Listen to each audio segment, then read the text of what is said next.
नमस्कार, आप देख रहे हैं हमारी खास पेशकश। तो आज काउंटिंग का दिन और अब बाजार बंद होने में बस आखिरी 1 घंटा बचा है। तो हमारी सबसे बड़ी कवरेज आप देख रहे हैं जी बिजनेस पर। आज सुबह से ही मैं हूं मिहिर भट्ट, मेरे साथ मेरे सहयोगी डिम्पी कालरा और साथ ही हमारे साथ एक बहुत ही खास मेहमान जुड़े हैं, दिलीप पीरामल हमारे साथ जुड़े हैं, चेयरमैन वीआईपी इंडस्ट्रीज के। उनसे बात करते हैं। दिलीप जी, शुक्रिया हमारे साथ इस बातचीत में शामिल होने के लिए। तो जो वर्डिक्ट आया है, मैं आपको अभी ताज़ा जो आंकड़े हैं वो बता देता हूं, बिकॉज ट्रस्ट में इतना हमने आंकड़ों को ऊपर नीचे होते देखा नहीं है। So now BJP is at 99, 100 के नीचे है बीजेपी। सरकार बन रही है, हाफ में मार्क इज एट 91, 99 पर बीजेपी है, 78 पर कांग्रेस है और अदर्स जो हैं they are leading on 4 seats. कुछ नतीजे आ भी चुके हैं, पर ये इस तरह की victory, is that what was expected? आपकी उम्मीद क्या थी?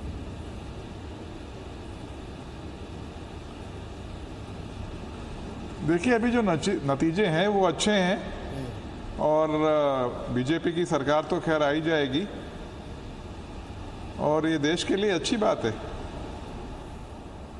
आज सुबह जब ये आंकड़े आ रहे थे ना दिलीप जी, तब क्या हुआ कि around the time when markets open 2 सवा 2 बजे के आसपास जो कांग्रेस की टैली थी वो बीजेपी से 4-5 सीट आगे चल रही थी and market was really nervous. Market को लगा कि शायद बीजेपी पिछड़ जाएगी और उस चक्कर में मार्केट भी शुरू में काफी नर्वस होकर गिर गए। Now as an industrialist, what is your sense? अब जिस तरह का आंकड़ा आया है बीजेपी का 99, अब जाहिर सी बात है एंटी इनकम्बेंसी के बाद वो सत्ता में आए हैं इतनी लंबी, लेकिन इस तरह के मार्जिन के साथ आप रिएक्शन सेंटर में क्या एक्सपेक्ट कर रहे हैं? Will they be more pro growth और मोर प्रो पॉपुलिज्म? देखिए, मुझे लगता नहीं है कि कोई इसमें इतना ज़्यादा कॉन्ट्रडिक्शन भी है, प्रो ग्रोथ और प्रो पॉपुलिज्म। आज प्रो पॉपुलिज्म में और क्या करेगी सरकार, क्योंकि अल्टीमेटली तो ग्रोथ होता है तो उसी से ही लोगों का भला होता है। तो अभी वो कोई इंदिरा गांधी का समय तो है नहीं कि कोई बैंक नेशनलाइजेशन करेगी और लेफ्टिस्ट मूवमेंट करेगी। यानी रिफॉर्म्स तो 91 में कांग्रेस ने ही शुरू किए थे। और वैसे आप देखेंगे तो कांग्रेस की और बीजेपी की नीतियों में कोई विशेष अंतर नहीं है। अंतर तो यही था कि कांग्रेस ने रिफॉर्म शुरू किए थे, लेकिन वो एकदम गए 10 वर्ष में यूपीए सरकार में एकदम भ्रष्टाचार, सब चीज में भ्रष्ट हो गए थे। इतने बड़े सब स्कैम्स आ गए थे और फिर उनका वो उद्देश्य वो हो गया था। तो आज मुझे ऐसा लगता नहीं कि कोई पॉपुलिस्ट करके कोई विशेष अंतर करेंगे। दिलीप जी, एक और चीज बताइए, क्योंकि इसी चुनाव के साथ ना जीएसटी का बड़ा नाम था, जीएसटी को लेकर बड़ी बड़ी रैली हमने आते हुए देखी है। अब वोट गिर गया, नतीजे पे आ गए। लगता नहीं कि यह जीएसटी को लेकर एक तरफा और नाराजगी वाला वोट गिरा है? ऐसा लगता तो कम से कम नहीं है। ये जीएसटी कितना बेनिफिशियरी होगा आगे चल के, ये चुनावों के लिहाज से बीजेपी को और एक इंडस्ट्रीज के लिहाज से एक इंडस्ट्रीज के तौर पर? मैं आपको पूछ रहा हूं सर। देखिए, जीएसटी वास्तव में अपने 50-60 वर्षों में एक बहुत बड़ा रिफॉर्म है, इसमें कोई संदेह ही नहीं है। और इसका असर अभी आने लग जाएगा। सन 2018 से ही इसका असर आने लग जाएगा। तो जीएसटी के लिए तो कुछ कहने की बात ही नहीं है। इसमें इतनी यानी देश में तरक्की होगी, इतना अच्छा सुधार है ये। कितने अननेसेसरी टैक्सेस निकल गए हैं, एक टैक्स हो गया है और इसमें एकदम ये स्वच्छ है। इसमें करप्शन का भी बहुत कम गुंजाइश है। तो अभी जो लोग विरोध कर रहे हैं, विशेषकर कई व्यापारी हैं जो लोग बिल्कुल टैक्स नहीं दे रहे हैं, उनको तकलीफ हो रही है। मेरा तो एकदम मानना है कि डीमोनेटाइजेशन और जीएसटी सिर्फ करप्ट और टैक्स इवेडर्स के लिए तकलीफ का काम है। आप सोचिए, डीमोनेटाइजेशन में जो बड़े लोगों के पास कैश था, तो वो किस लिए इतना कैश रखने की आवश्यकता क्या है लाखों रुपयों में? तो तकलीफ तो उनको ही होती है ना। जिस आदमी के पास 5-10 हज़ार रुपये है उसको तो कोई तकलीफ होती नहीं है, मतलब एक महीने की तकलीफ हुई। और वैसे ही जीएसटी में है और इसका प्रभाव तो आ रहा है। कितनी हमारे व्यापार उद्योग में तो काफ़ी अच्छा हो रहा है, क्योंकि अभी सब टैक्स अवॉइडिंग हो रहे हैं और सेट ऑफ मिल जाता है। बिल्कुल। अब आप ये बताइए दिलीप जी, क्योंकि जो अगला बजट होगा ना वो भी इस सरकार के लिए काफ़ी अहम होगा, बिकॉज उसके बाद का जो बजट है दैट विल बी मोर और less vote on account budget. तो जो फुल फ्लेज बजट आना है वो अगला बजट होगा। इसमें क्या उम्मीद है आपकी, झुकाव किस तरफ रह सकता है बीजेपी का?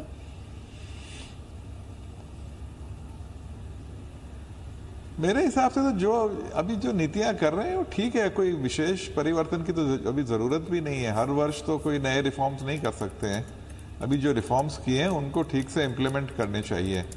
मैं ये भी कहना चाहता हूँ, जैसे अभी देखिए इंसॉल्वेंसी कोड निकाला है इन्होंने, ये इतना अच्छा है, ये पहली बार भारत में हुआ है कि जो कंपनियां, जो लोग अपने ऋण नहीं दे चुका रहे हैं, आज तो क्या है कि 50-50, 20-20 सालों से वो लोग नहीं चुका रहे हैं, तो ये नेशनलाइज्ड बैंक्स की भी सब मिली भगत है, वो लोग और ये लोग मिलके मतलब चला रहे हैं, वैसे का वैसा कोई परिवर्तन नहीं हो रहा है। अभी इनको सबको अपनी कंपनियों से हाथ धोने पड़ेंगे, तो ये बहुत बड़ा रिफॉर्म है, इसका भी अच्छा प्रभाव होगा। ठीक है दिलीप जी, शुक्रिया आपका समय देने के लिए, बताने के लिए कि हाँ जीएसटी को लेकर व्यापारियों में कोई दिक्कत नहीं है, इसका फायदा आगे चल के जरूर मिलेगा। हाँ रही बात ग्रोथ को लेकर या सरकार के टिल्ट होने को लेकर, लगता नहीं कि ऐसा कुछ सरप्राइजिंग फैक्टर हमको देखने को मिलेगा, आगे बाजार चलेगा। 78 अंकों की मजबूती है। कुछ एफ&ओ का डाटा एक बार देख लें। आज 10,400, 10,200 ये दोनों रेंज आपको दिखानी होगी। वो इस वजह से क्योंकि 400 पे हम खड़े हैं, 200 से हमको पुल बैक मिला है। क्या यहां से कुछ और हमको सिग्नल मिले हैं, ये बात देखना होगा। 10,400 की कॉल के अंदर मिहिर आप देखिए प्रीमियम एडिशन नहीं है, जो था भी वो सारा गुम हो चुका है। 3-3.5% के ओपन इंटरेस्ट के साथ है, यानी कि सिर्फ आज मंदी वाले लोग ही बाहर आए हैं, तेजी अभी बना नहीं है। तेजी की शायद टैली एक बार पूरी तरह से वेट करनी होगी और उसके बाद 1-2 दिन शायद सेटलमेंट की, जो आप कह भी रहे थे, एक दो बार रुकेगा मार्केट, उसके बाद फिर कुछ चलेगा। एक बार जरा 10,200 की पुट को भी दिखाएं, क्योंकि ये एक बेस है। आज मार्केट ने यहां से भी एक अच्छा रिट्रैक्शन दिखाया था, ये प्रीमियम आपको टूटता हुआ दिख रहा है, ये टूटेगा भी आगे। अगर बाजार को यहीं आके रुकना है तो ये पुट एक्शन वाली पुट रहने वाली। हालांकि इसका प्रीमियम कम हो गया है 23 रुपए, थोड़ा सोच समझ के इसमें ट्रेड कीजिएगा, क्योंकि आज में इसमें 42 रुपए चलेंगे। एक बार निफ्टी का फ्यूचर और बैंक निफ्टी का फ्यूचर भी आपके सामने रख देते हैं, क्योंकि यहां से आपको काफी हद तक पता लगेगा आज का ट्रेड किस तरह से हुआ है। जरा पहले निफ्टी का फ्यूचर्स दिखाएं। निफ्टी के फ्यूचर्स के अंदर मिहिर आज कुछ प्रीमियम एडिशन तो खैर नहीं हुआ, ये थोड़ा कम ही हुआ है। हम जब वोट गिर रहे थे तब 35 के प्रीमियम पे थे, आज 15 का है। हाँ, लेकिन एक चीज तय है कि बाजार शायद कंसोलिडेट करेगा। ये ओवरहीलिंग जो प्रीमियम है ना, ये हमको नहीं देखने को मिल रहा। विक्स भी जितनी स्पीड से गिरना चाहिए था उतना नहीं गिरा। इसी तरह से बैंक निफ्टी, आज बैंकिंग शेयर्स चले हैं, सरकारी बैंक ज्यादा चले हैं, लेकिन प्रीमियम और ओपन इंटरेस्ट उतना स्ट्रांग नहीं है जितना होना चाहिए। 25,500 मान के चल सकते, शायद बेस बना देगा इस सीरीज के लिए बैंक निफ्टी भी।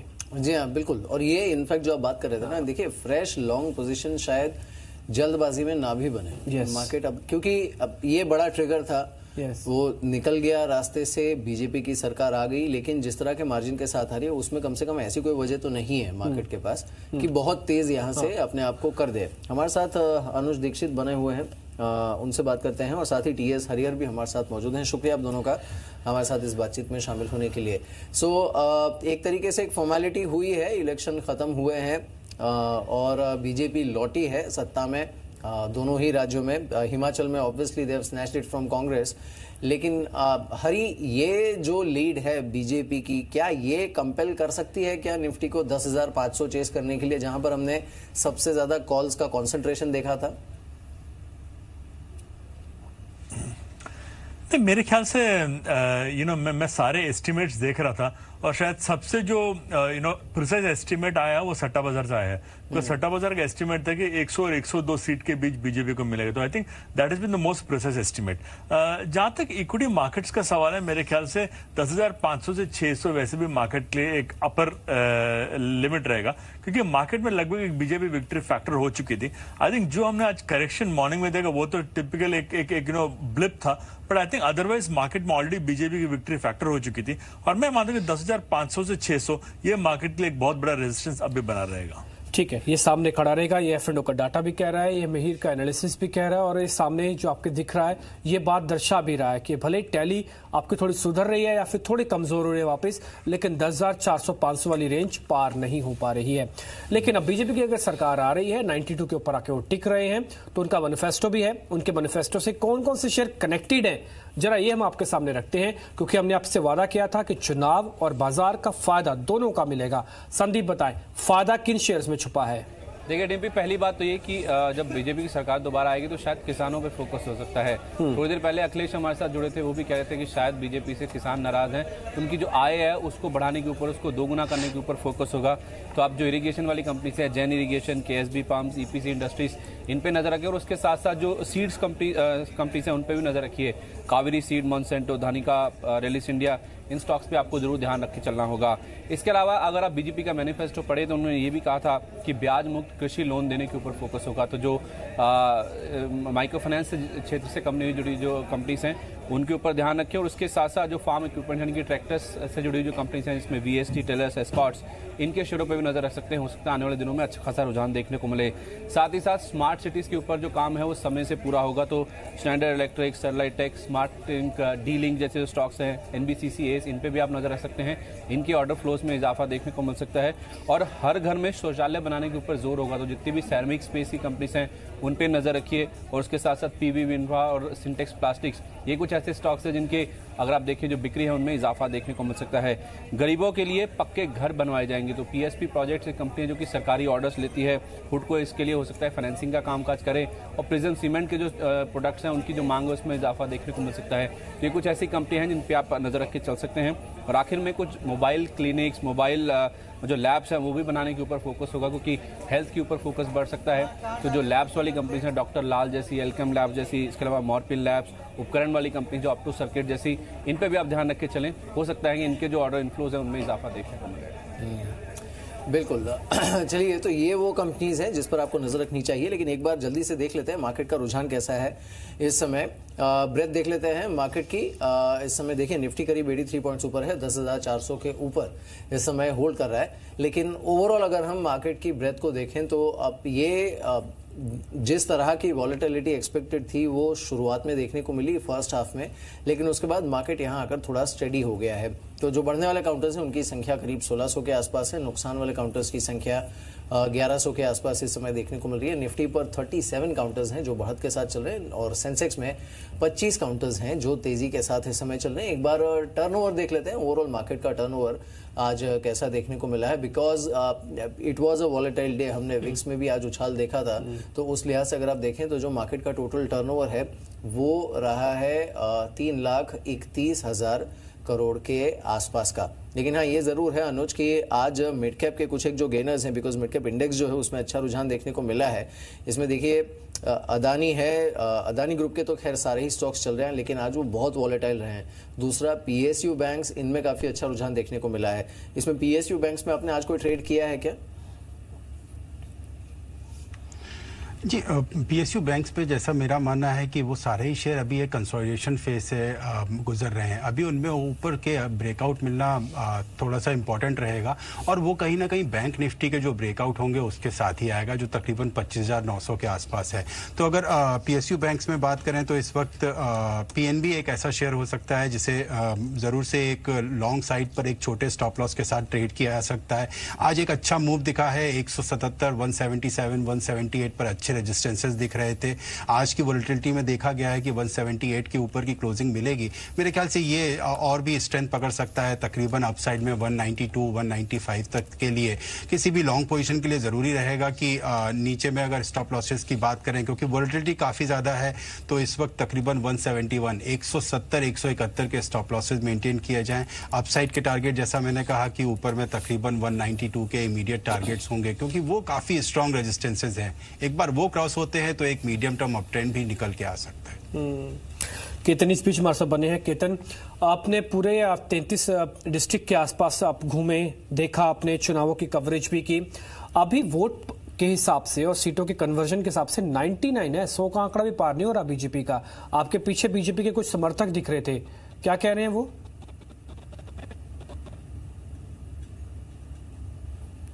शायद अभी केतन से बात नहीं हो पाएगी, लेकिन थोड़ा मार्केट के बारे में और जान लेते हैं। कुछ एक शेयर्स जो आज अच्छा चले भी हैं, उसमें आपको कुछ मिड कैप कैटेगरी के शेयर्स दिखाता हूं जो कि 5% से ज्यादा चले हैं आज। एक बार ज्योति स्ट्रक्चर दिखाई, इसके अंदर एक कंपनी इंटरेस्टेड इसको खरीदना चाहती है। ये आज भी करीब 9% ऊपर है। जुकाल फ्यूल लगातार कई दिन से चल रहा है, ये करीब 11% ऊपर है। और ये सर्किट की तरफ भी बढ़ सकता है शेयर। एक और शेयर आपको दिखाता हूं, आर्चीज, ये हमने आपको नोटिस कराया था शुक्रवार के दिन और बृहस्पतिवार के दिन कि इसमें जरूर ध्यान रखिएगा, सर्किट की तरफ लग गया, ऑलमोस्ट सर्किट लग गया, 20% पे आ चुका है। एक टालब्रोस ऑटो आप देख सकते हैं 7% ऊपर है। इसके अलावा आप एक छोटी कंपनी में डीएफएम फूड्स देखिएगा, ये करीब 5% ऊपर है। प्रभात मिल्क डेयरी वाले शेयर्स ये चल रहा है 5% ऊपर, एडीएफ फूड्स ये ऊपर है। तो बहुत ही सिलेक्टिव शेयर्स अगर आप मिड कैप कैटेगरी के भी देखेंगे, जिनमें पहले से ट्रेंड क्लियर था ना, वो आज भी चले हैं। हालांकि शुरुआती लॉस सबने झेला, लेकिन उसके बाद ये शेयर अपनी चाल बनाते हुए दिख रहे हैं। अनुज एक शेयर और देखिए जरा, ये आर्चीज, ये करीब 40-50% चल चुका है पिछले एक हफ्ते के अंदर। इस शेयर के अंदर क्या हो रहा है? अभी बने रहना है, रुकना है, बाहर आ जाए? देखिए, अगर डिम्पी मैं टेक्निकली बात करूंगा तो तकरीबन यही 46-48 की जो रेंज है, ये काफ़ी इंपॉर्टेंट रेजिस्टेंस बनती है। पिछले अगर हम काफ़ी वक्त से देख रहे हैं तो पिछले तकरीबन 15-16 साल से ये लेवल क्रॉस नहीं हुए हैं। तो एक इंपॉर्टेंट टेक्निकल रेजिस्टेंस बनता है इन 46-48 की रेंज में। अगर लोअर लेवल की बाइंग है तो ज़रूर से मैं निकलने की सलाह दूंगा। इस महीने के अंदर ही तकरीबन 50-55% की अपसाइड देखने को मिल गई है। तो अगर नीचे के लेवल पर एक्यूमुलेशन किया गया है तो इन लेवल्स पर तकरीबन 46-48 की रेंज में प्रॉफिट बुक कर लिया जाए और फिर से नए सिरे से देखा जाए। और आर्चीज के अंदर हमने ये देखा है कि तकरीबन दिसंबर के महीने में ड्यू टू क्रिसमस या ईयर एंड या उन वजह से एक अप ट्रेंड जरूर से देखने को मिलता है। अब ये सस्टेनेबल होता है या नहीं, ये मेरे ख्याल से फरवरी में कंफर्म होगा। तो अगर लोअर लेवल की बाइंग है तो मैं प्रॉफिट बुक करने की सलाह दूंगा। नई पोजीशन बनाने के लिए अभी नहीं, यहाँ पर मैं किसी को भी सलाह दूंगा। जी, इस बीच चलिए अब आपको एक इंटरेस्टिंग डेटा दिखाते हैं कि जो सीट की शेयरिंग है वो किस तरह से हुई है। तो देखिए, गुजरात में 56 सीटें थी जो कि शहरी इलाकों की थी और 126 सीटें थी जो कि ग्रामीण इलाकों की थी या फिर रूरल। अब आप पकड़ में देखिए, जो ग्रामीण इलाके हैं वहां पर कांग्रेस ने 64 सीट्स ली है। यानी अगर आप सिर्फ ग्रामीण इलाकों को देखें एक सैंपल के तौर पे, तो वहां पर actually Congress is beyond half way mark. ग्रामीण इलाके जो है वहां पर। अब आप शहरी इलाकों को देखिए, 56 में से 44 सीटें बीजेपी के पास है।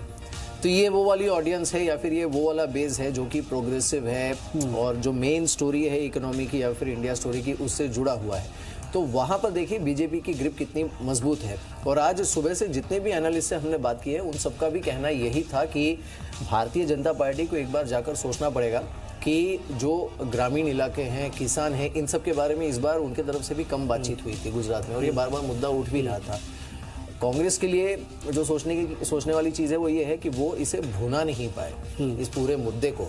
लेकिन टिल्ट जो है ना, आप रूरल वर्सेस अर्बन का देखिए तो वो बड़ा ही साफ है। इस एक प्लेट में आपको बहुत ही क्लियरली दिखता है। इसलिए आप कह रहे थे कि इन्फ्लेशन, जीएसटी, डीबीटी ये बड़े मुद्दे बनने वाले हैं। शायद यही ग्रामीण वाला आंकड़ा आपको कह रहा है या इंडिकेट कर रहा है कि हाँ बड़ा मुद्दा बन जाएगा आने वाले दिनों में। तो देखिए, ये आई थिंक ये जो स्प्लिट है ना, ये बीजेपी के लिए आगे I won't say wake up call, लेकिन ये एक बहुत बड़ा डायरेक्शनल कॉल हो सकता है बीजेपी के लिए। क्योंकि आप ज़मीनी चीज़ों को कितना भी बदलने की कोशिश करें, मैक्रो लेवल पर बहुत काम कीजिए इकोनॉमी में, जो कि हो भी रहा है बीजेपी के आने के बाद, लेकिन आपको एक फ्रंट फेसिंग नैरेटिव चाहिए होता है जिसे आप जनता के पास लेकर जाएं। तो वो अभी तक बीजेपी के लिए रहा था एंटी करप्शन का, जीएसटी आने के बाद वो हो गया ट्रांसपेरेंसी का and ease of doing business का। अब कोई ऐसा बड़ा नैरेटिव इमर्ज होना जरूरी है 2019 से पहले बीजेपी के लिए। हरी, इस पे आपका रिएक्शन चाहिए। कांग्रेस ने ग्रामीण इलाकों में तो काफी अच्छा काम किया है, इसका मतलब ये है कि थोड़े पॉपुलिस्ट मेजर तो उठाएगी, क्योंकि ग्रामीण इलाकों में ये बड़ी बड़ी जीडीपी और इकोनॉमी और ईज ऑफ डूइंग तो समझ में नहीं आता। ये दिख भी रहा है। मीर ने पूरा एनालिसिस करके आपके सामने रखा कि 126 सीटों में से 64 तो कांग्रेस की जिम्मे आ गई। देखिए, मेरा जहां तक समझ है, गुजरात का जो एंटी इनकम्बेंसी का जो इम्पैक्ट है वो बहुत ज्यादा गांव में मालूम पड़ा, उतना ज्यादा हमें शहरों में दिखा नहीं है। और गांव में इसलिए था कि जो हम डिमोनेटाइजेशन की बात कर रहे हैं, खास करके जो एग्रेरियन क्राइसिस की बात कर रहे हैं, जहां आपके जो मंडी पे दाम है ये एमएसपी से नीचे बिक रहे हैं, आई थिंक ये सब क्राइसिसों ने रूरल एरियाज को ज्यादा इम्पैक्ट किया है। पर देखिए, गुजरात के बारे में आपको एक बात खास जाननी चाहिए कि ये एक बहुत ही अर्बनाइज स्टेट है। आप तमिलनाडु लीजिए तो शायद एक चेन्नई है और कोयम्बतूर, इसके अलावा पूरा तमिलनाडु नॉन अर्बन है। पर आप गुजरात लीजिए, अहमदाबाद हो, महसाना हो, सूरत हो, राजकोट हो, मोरबी हो, ये सारे काफी अर्बनाइज्ड लोकेशंस है। तो जहां जिसके पास अर्बन वोट है डेफिनेटली उसके पास एक एडवांटेज होगा। तो आई थिंक डेफिनेटली जहां तक मोदी जी का सवाल है, I think he will take remedial measures और शायद हमको आने वाले दिनों में काफी ज्यादा एक थ्रस्ट दिखेगा एग्रीकल्चर सेक्टर पे। लेकिन मिहिर एक और चीज भी है, 2019 के चुनाव में बीजेपी के पास ऑलरेडी काफी सारे स्टेट्स हैं जिसमें बीजेपी शासित ही राज्य सरकारें चल रही हैं।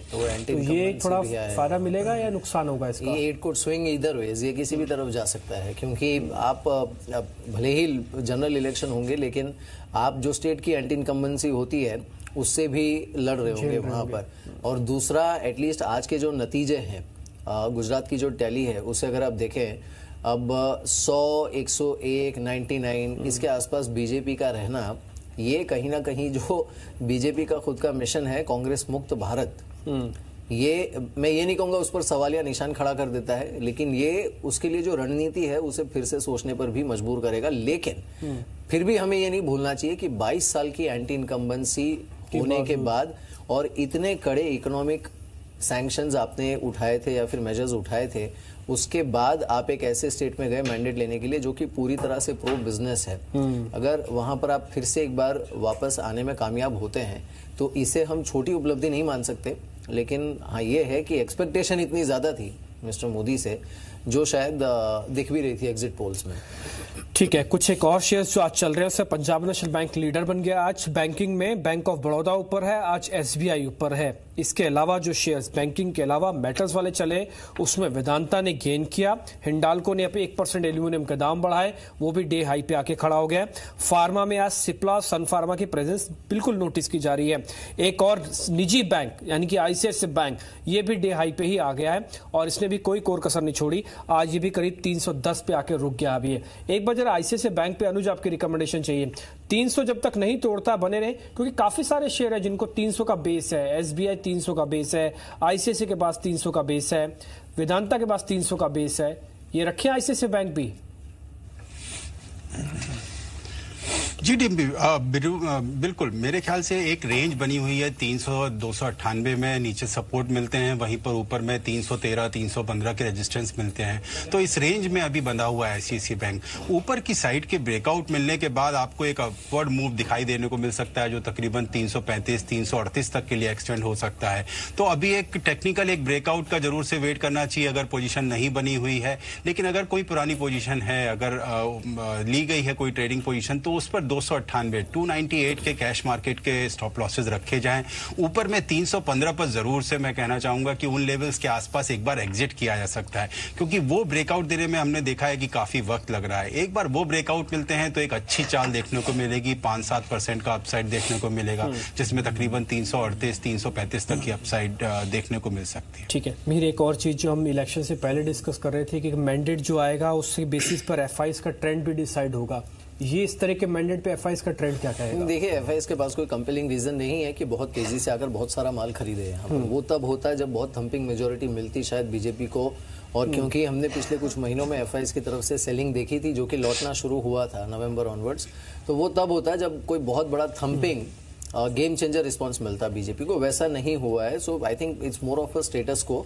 तो जो एफआईएस है वो भी अपनी राय जो भी होगी मार्केट के ऊपर या फिर जो ग्रोथ स्टोरी होगी उस पर फोकस करते हुए लेंगे। लेकिन हाँ, मार्केट के लिए अब जनवरी की अर्निंग्स और बजट, ये दो बड़े ट्रिगर हो जाएंगे फिलहाल के लिए। ठीक है, तो अर्निंग्स और बजट ये दो अहम चीजें होंगी जिसपे मार्केट रिएक्शन करेगा। आज वॉल्यूम थोड़ा ठीक ठाक है, खैर होना भी चाहिए। काउंटिंग वाले दिन अगर इतना वॉल्यूम नहीं होगा तो बाजार स्विंग कैसे देता? ये 850 900 पॉइंट्स का स्विंग तुमको सेंसेक्स में कम है अगर आप काउंटिंग वाला दिन और आज जिस तरह की वॉलेटिलिटी रही है, जितना स्विंग हमने मार्केट में देखा है उस लिहाज से देखें तो कम है। आज आप देखिए विक्स में भी इनफैक्ट जिस तरह का रुझान देखने को मिला है, करेंसी में हमने जिस तरह का रुझान देखा है उस लिहाज से अगर आप देखें तो वॉलेटिलिटी थोड़ी ज्यादा रही, लेकिन जो वॉल्यूम है वो नहीं रहे, वहां पर थिन रहा है ट्रेड काफी हद तक। खैर हरी, अब आप ये बताइए कि ये जो अदानी ग्रुप के स्टॉक्स को एक बार देखते हैं और उनके ऊपर एक बहुत ओवरहैंग आज सुबह से रहा है। अदानी ग्रुप के स्टॉक्स में आपका व्यू क्या है हरी? इस समय आप कहीं बाइंग की सलाह दे रहे हैं क्या?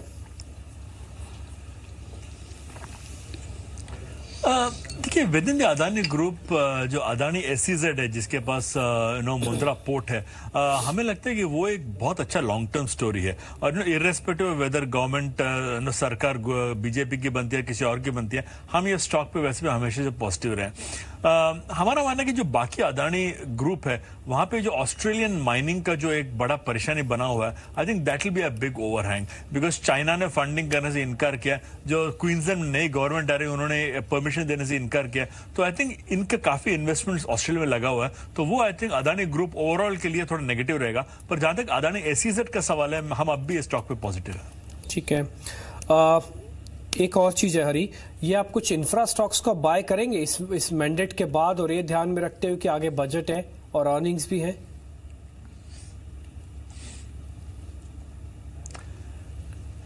डिम्पी, आई थिंक ये जो गुजरात का रिजल्ट है उसमें एक बात तो साफ है कि शायद मोदी जी का सबसे बड़ा जो फोकस रहेगा वो एग्रेरियन क्राइसिस पे रहेगा।